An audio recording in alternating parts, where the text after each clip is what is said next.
My name is Scarlett Hayes, 31 years old, living in the suburbs of Sacramento, California. In my family's eyes, I'm the well-behaved one, the independent, tough girl, and the free support system for relatives who are always irresponsible but never short on expectations. For the past 10 years, my life has been nothing more than a free pit stop whenever someone lost a job, a relationship, or simply hit rock bottom. They showed up at my door, no asking, no gratitude. And me? I gritted my teeth and endured it because, since childhood, I'd been taught family means sacrifice. The worst was 3 months ago when my cousin Chloe dragged her suitcase into my tiny rented apartment and casually announced, "I'll be staying here for a while, just until I find a better place. Scarlett, you don't mind, right?" "It's just temporary," Chloe said, tossing her hair as she dumped her bags in my living room, not waiting for a reply. I forced a smile, my voice tight. "How long is temporary, Chloe?" She waved a hand dismissively. "Oh, don't stress. A month, tops. Your family, you get it." Naturally, Chloe's while has now turned into 6 months.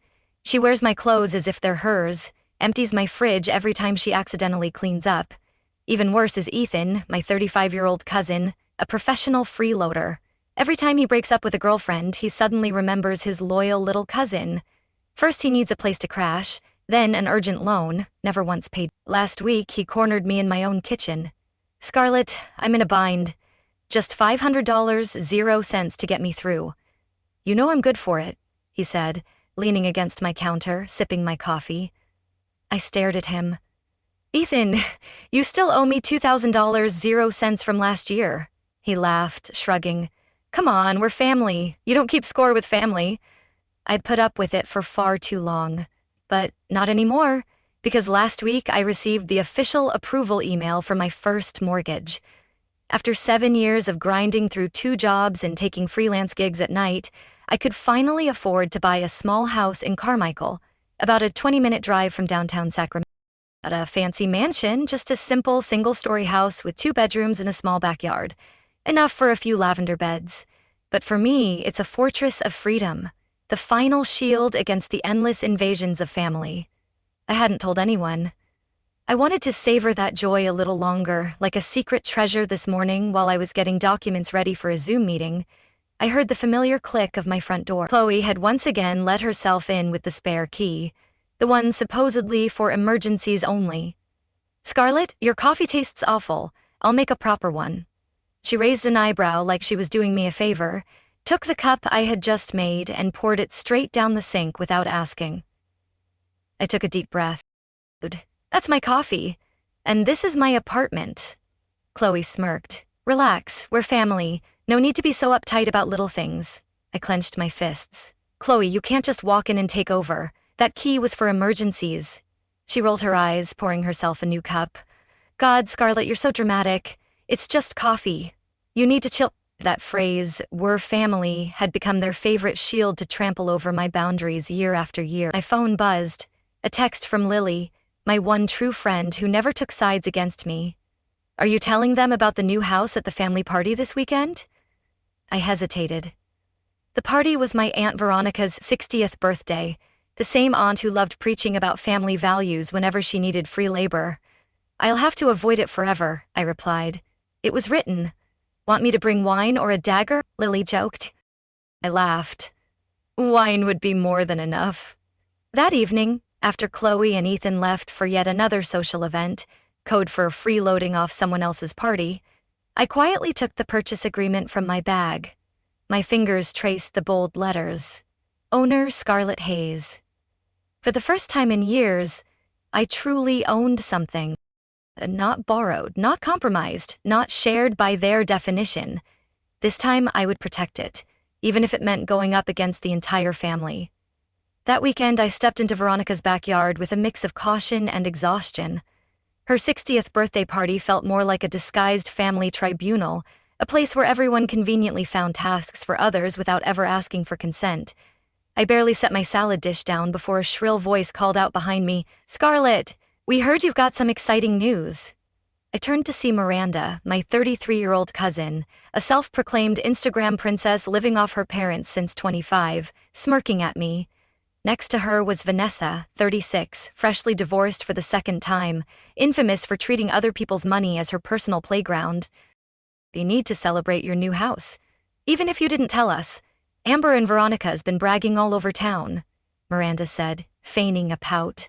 Before I could respond, Vanessa chimed in. A 2-bedroom house, right? Perfect. I've been dying for a change of scenery. My old apartment is such a dump. And Miranda is looking for a place after her roommate fiasco. This timing is just too perfect, don't you think?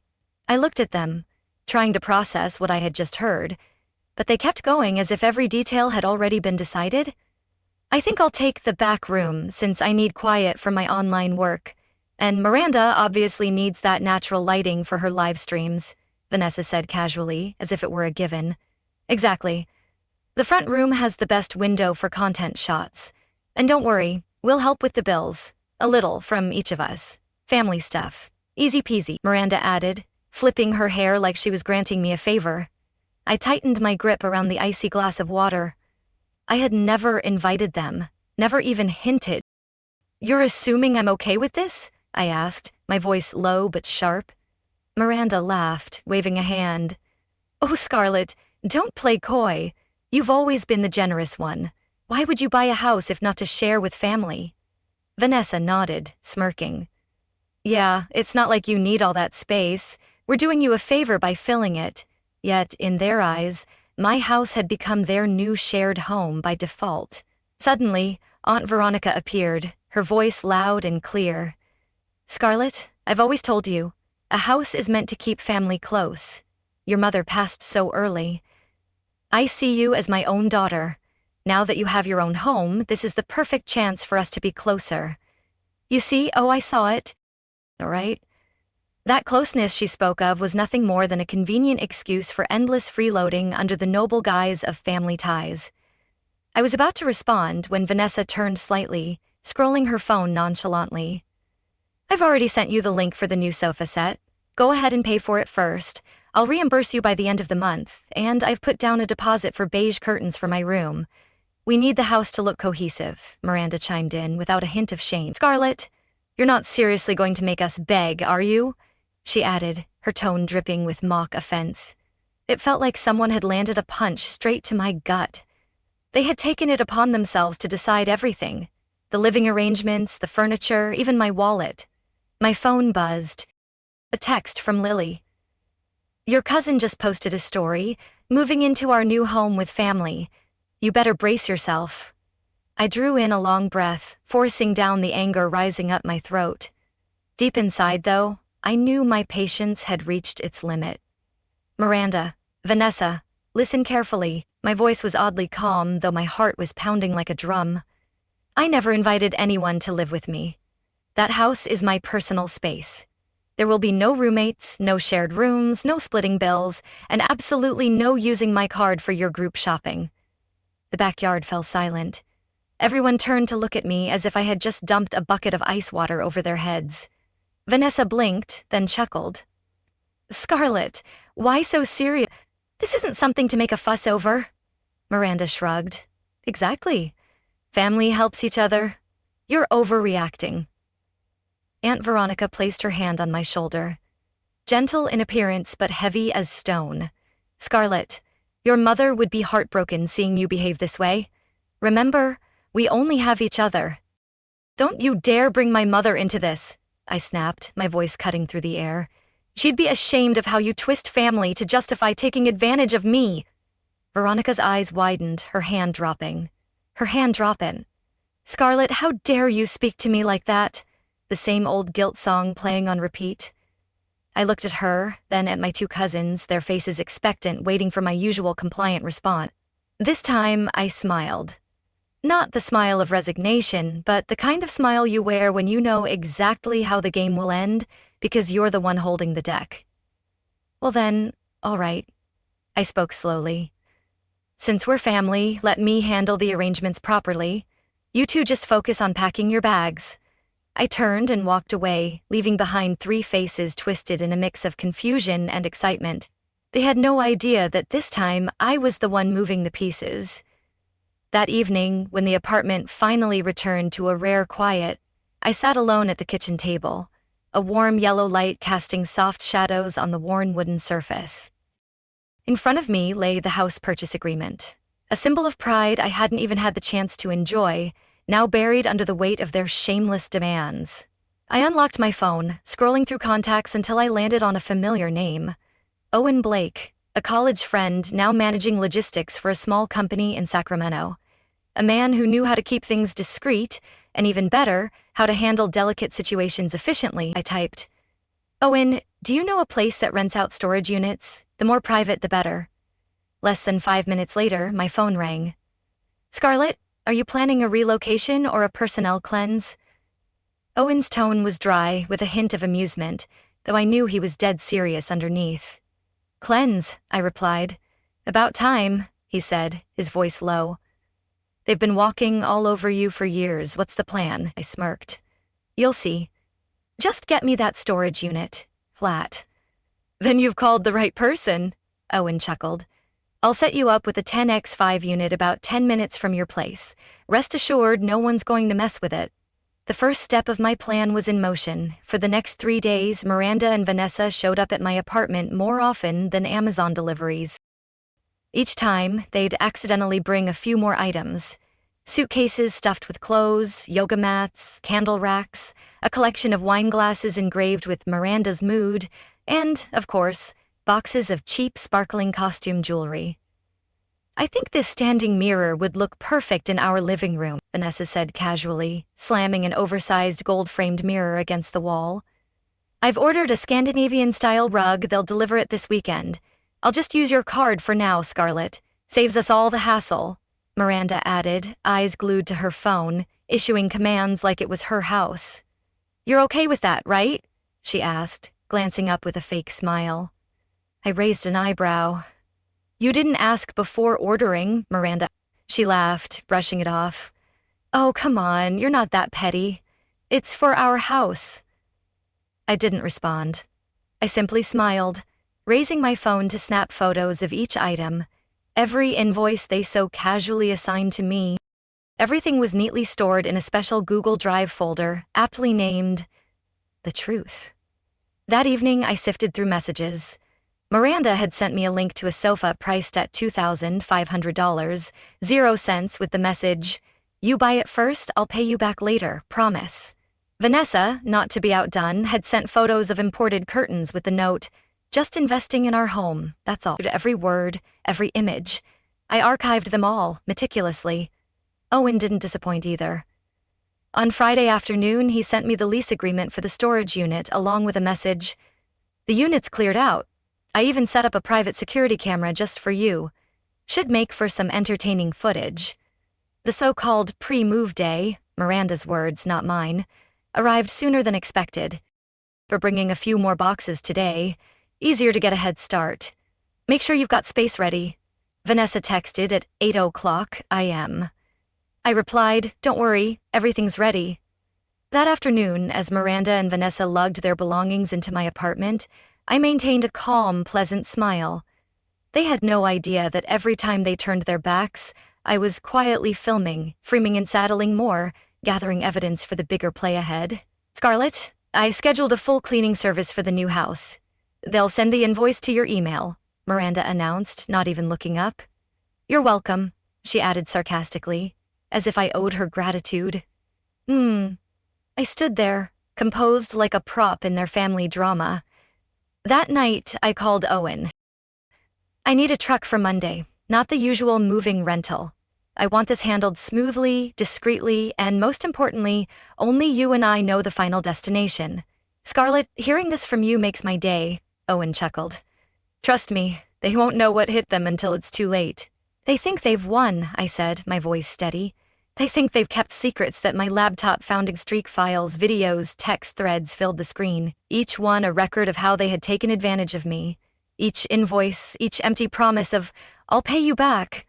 This time, there would be no shouting matches, no tears, no begging for respect. I'd let them learn their lesson the simplest, most effective way. Silence, and a well-accepted plan. They wanted to move their things into that truck, basking in their imagined victory. What they didn't know was that the truck's destination would be nowhere near where they thought. I wouldn't stop them. I'd even help make their move as smooth as possible. Monday morning, Sacramento was crisp and cool after a night of rain. The air felt freshly washed, though I knew today would get messy courtesy of the performance my dear cousins were about to put on for themselves. At 8:00 a.m., Vanessa texted. "What time's the truck arriving?" I told them to be extra careful with my stuff. Moments later, Miranda chimed in. "Remind the driver to be cautious with the rug and the mirror. That wasn't cheap, you know." "Everything's arranged, don't worry." At 9:00 a.m., the truck Owen had secured pulled up in front of my apartment. Unmarked, plain white. It was as inconspicuous as possible, yet it was precisely what would turn Vanessa and Miranda's little tokeover fantasy into a rude awakening. "Scarlett, we'll load up everything ourselves. You just sit back, relax, enjoy your coffee," Miranda beamed, blissfully unaware of the trap they were walking into. I stood by the porch, fingers wrapped around a warm mug, silently watching them haul box after box into the truck. Designer knockoffs, random luxury wannabes, all mixed together in their delusion of moving in. Vanessa even had the audacity to direct the movers. "Careful with that box. It's part of my collection. Scarlett treasures these things, you know." I bit my lower lip to suppress a smile.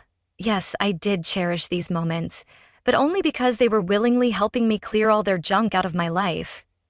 When the last box was loaded onto the truck, Owen walked over, glancing at my two cousins, still busy planning the renovation of their dream home. "All set, Scarlett.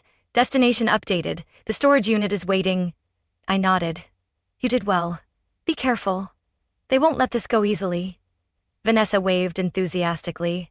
"Scarlett, Miranda and I will head to the new house first to start setting up. The truck can come later. No rush." I smiled sweetly. "Wonderful.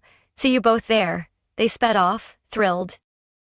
I calmly pulled out my phone and texted Owen. "Don't forget to tip the driver for his discretion." Owen replied instantly. "No worries, you're in for a very entertaining afternoon."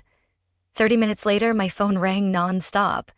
Miranda's name flashed repeatedly.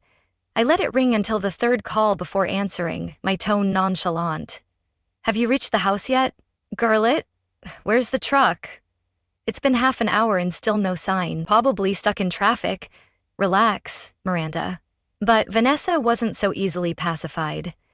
A few minutes later, she sent me a screenshot from the truck's tracking app. "Scarlett, care to explain why the truck is parked at Cedar Storage instead of our house?" I lifted my coffee cup, gazing out my apartment window. One last look before leaving for good. "Take a wild guess," I replied, my voice cold and steady. Less than 10 minutes later, Miranda called back, this time screaming. "Scarlett, stop messing around. Why is our stuff at a storage unit?" "Because I hired the truck to move your things there. Simple as that." A deadly silence followed for 3 seconds before chaos erupted on the other end. "You can't do this. Do you think this is funny?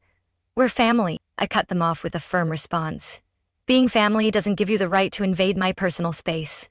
"You're going to regret this, Scarlett," Vanessa hissed. "You think you can just humiliate us like this?" I smiled into the phone. "Humiliate? I'm just giving you what you wanted, a place for your stuff." I opened a folder labeled The Truth on my phone and emailed Miranda and Vanessa every piece of evidence. Photos of their belongings, screenshots of messages where they volunteered to bring their stuff, invoices they dumped on me, and videos of them gleefully loading the truck this morning. Along with it, I sent a short message. "All the evidence is ready. If you want to sue, I'll be waiting." A few minutes later, Miranda texted back, her words shaky. "I'll tell Aunt Veronica about this. The whole family will know how you've treated your own cousins." I leaned back in my chair, chuckling softly. "I hope you do. Let everyone see who's really taking advantage of whom." When Vanessa called one last time, her tone had softened, trying to salvage control. "Scarlett, do you really want to escalate things this far? We're family. A little compromise wouldn't hurt." "I've compromised enough, Vanessa. Now it's your turn to learn what boundaries mean."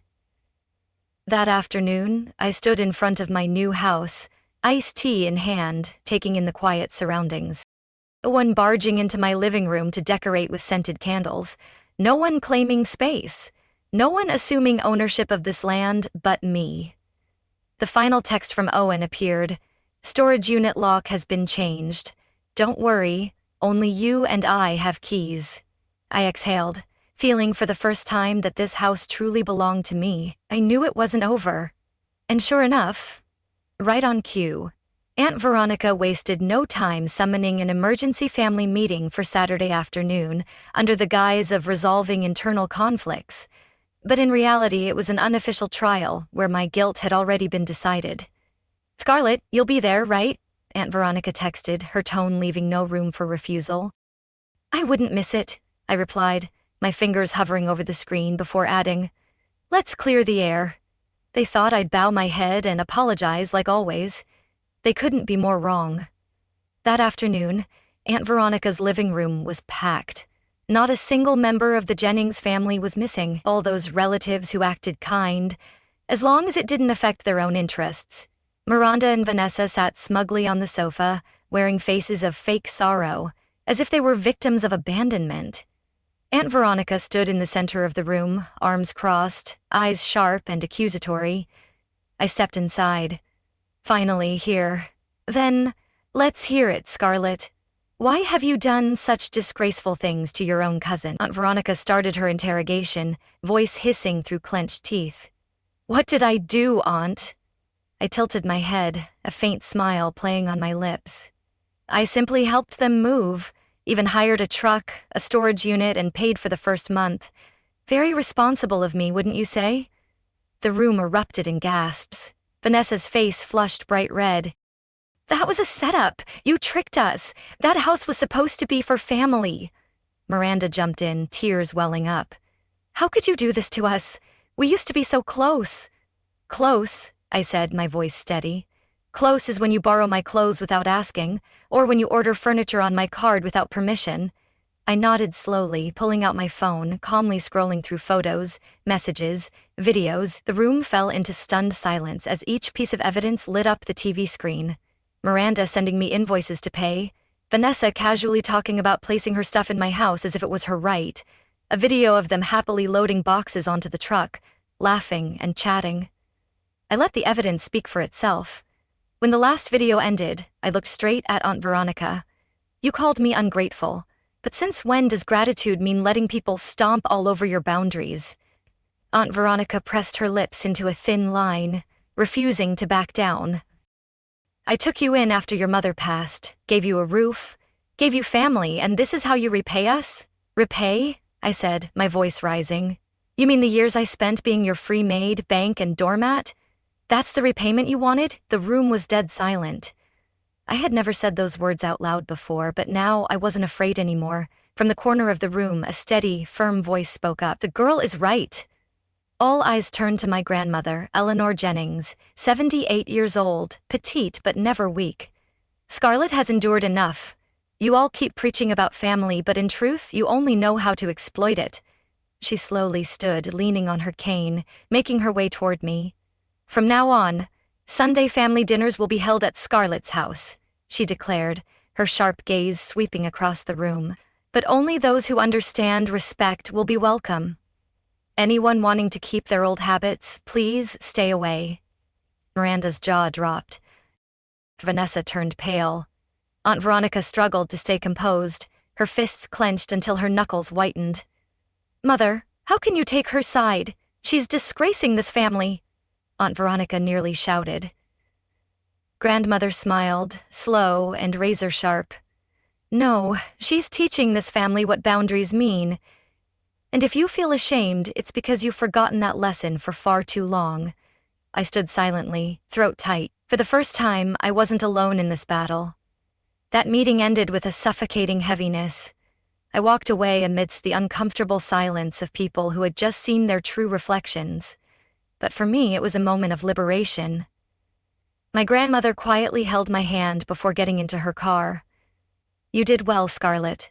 But don't think it's over. Those spoiled brats won't give up so easily." I laughed. "Yes, Grandma. But this time, they'll be playing by my rules." Just 3 days after the trial at Aunt Veronica's house, I received an email from a local law firm. Subject line: Notice of lawsuit. The sender, Miranda Jennings. I didn't even need to open it to know what it said, but for the sake of the script, I clicked it anyway. Accusations: unlawful possession of personal property, emotional distress, and damaging the family's reputation. Before I could even laugh, a message from Vanessa popped up on Facebook. Scarlett, you're turning yourself into the family's enemy. It's not too late to fix this. Hilarious. As if I was the one who started this war. I forwarded the lawsuit email to Owen with a note. Prepare a full report for me, all the data I sent you earlier. Owen replied briefly. Understood. I'll make sure their lawyer gets a beautiful file to admire. Exactly. 3 days later, Miranda's legal team withdrew the lawsuit without any explanation. Owen sent me a screenshot of their email, which contained only a few words.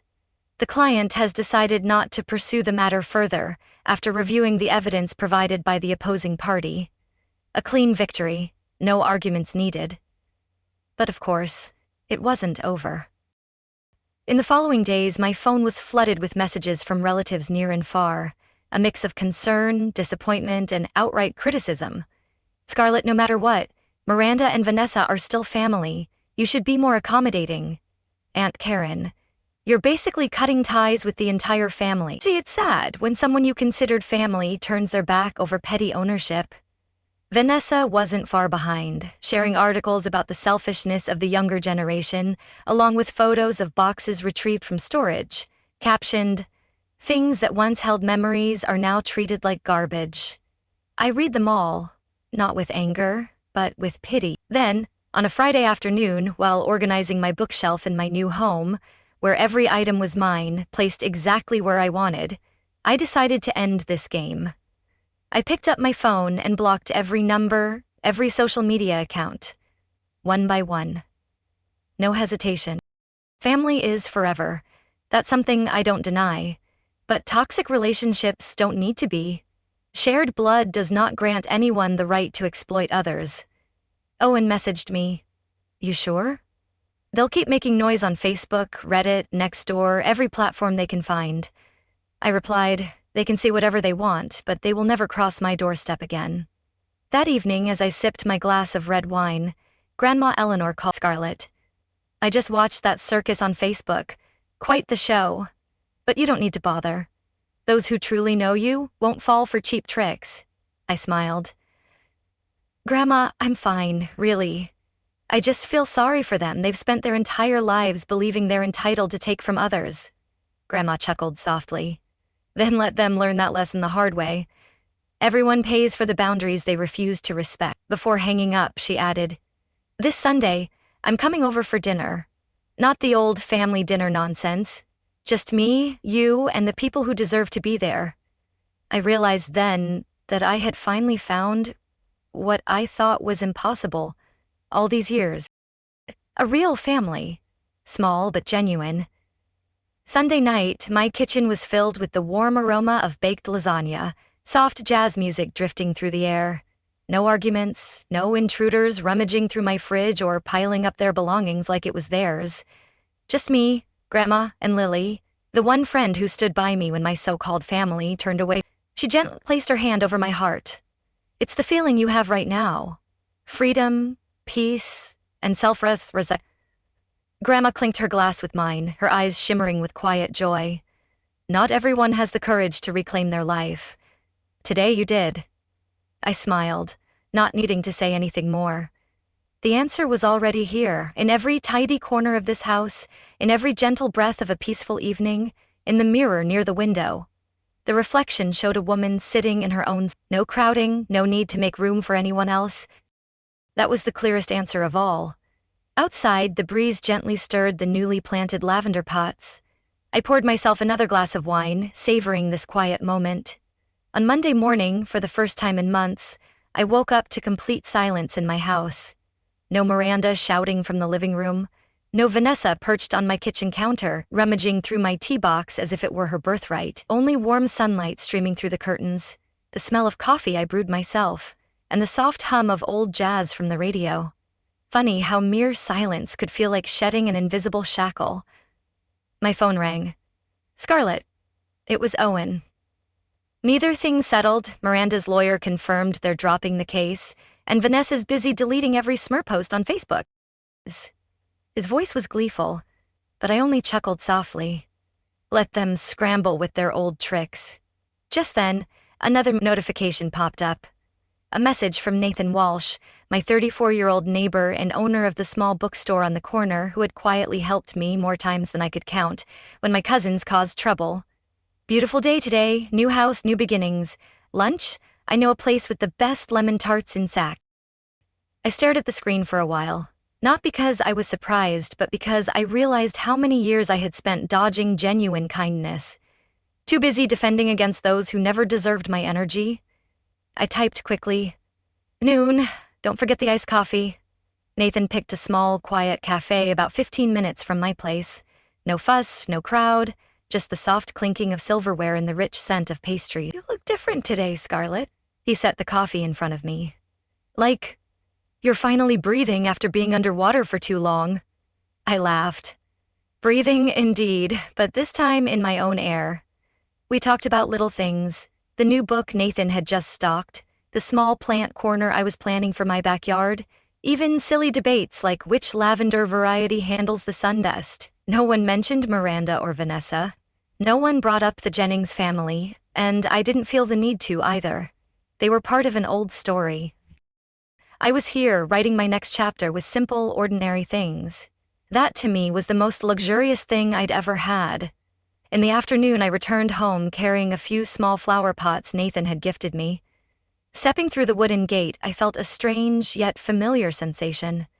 The house was the same, 2 bedrooms, a cozy little backyard, but the feeling was different. This was no longer a space where I had to tread carefully, guarding every step, every item I owned. Everything in this house, from the armchair in the corner to the teapot on the kitchen shelf, was chosen by me, not to please anyone else. Simply because I wanted it that way. I placed the new lavender pots in the sunniest spot in the backyard, stepping back to admire them. No empty promises from others. No plans to crowd in to take over. No one assuming I was obliged to accommodate them. Just a small piece of sky entirely mine. That evening, as I sat by the window reading, a text came from Grandma. Welcome home. No long-winded wisdom, no empty flattery. But I knew she understood exactly how I felt. The doorbell rang. I opened it to find Nathan standing there holding a small box of pastries. Just making sure you actually tried the lemon tart as promised, he smiled, his eyes warm. I invited him in, no formalities, no pretense that night in the simple space that was mine alone. We shared pansies and small talk. Nathan handed me the box and stood there waiting to see if I'd invite him in.